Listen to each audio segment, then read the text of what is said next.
ఆ సహనానికి కూడా పరీక్ష అయిపోయింది.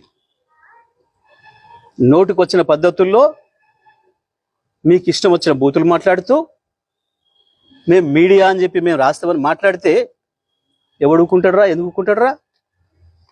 ఇప్పటికైనా నేను చెప్తున్నా, మహాన్యూస్ యాజమాన్యం వెంటనే కేసీఆర్కు కేటీఆర్కు క్షమాపణలు చెప్పాలి, చెంపలేసుకోవాలి. లేదంటే ఎవడిని వదిలిపెట్టాం. మీడియా ముసుగులో దాచుకుందాం అనుకుంటున్నారేమో, లేదా చంద్రబాబు రేవంత్ రెడ్డి కాపాడతారనుకుంటున్నారేమో. ఎక్కడ ఉన్నా ఎక్కడ దాచుకున్నా బిన్ లాడెన్ వెతికినట్టు వెతికి పట్టుకొని మీ పని చేస్తాం. ఒక్కడిని కూడా వదిలిపెట్టాం. ఒక పథకం ప్రకారమే ఈ దుర్మార్గానికి పూనుకుంటున్నారు. గత సంవత్సరాల కాలంగా ఓపిక పడతా ఉన్నాం.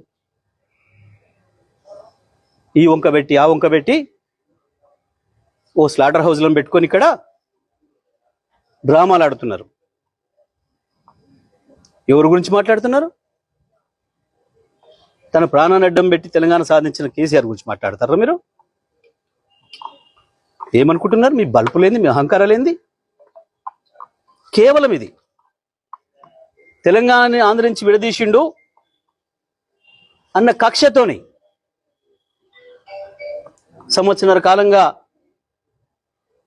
మీ చెంచగాన్లో చిరికట్ ప్రభుత్వంలో ఒకరిద్దరు నీచులు ప్రభుత్వాన్ని ఏళ్తున్నారు. మా బాబు చెంచాలు మా చెంచాలు అనుకుని విర్రవీగుతున్నారు. ఆ స్లాటర్ హౌస్ని వదిలిపెట్టాం ఎట్టి పరిస్థితుల్లో. నేను మళ్ళీ చెప్తున్నా, నిన్న జరిగింది దాడి కాదు, నిరసన మాత్రమే. దాడి మాది ఇంకో తీరుగా ఉంటుంది. నిజమే, కేసీఆర్కు క్షమాగుణం ఎక్కువ. 25 ఏళ్లుగా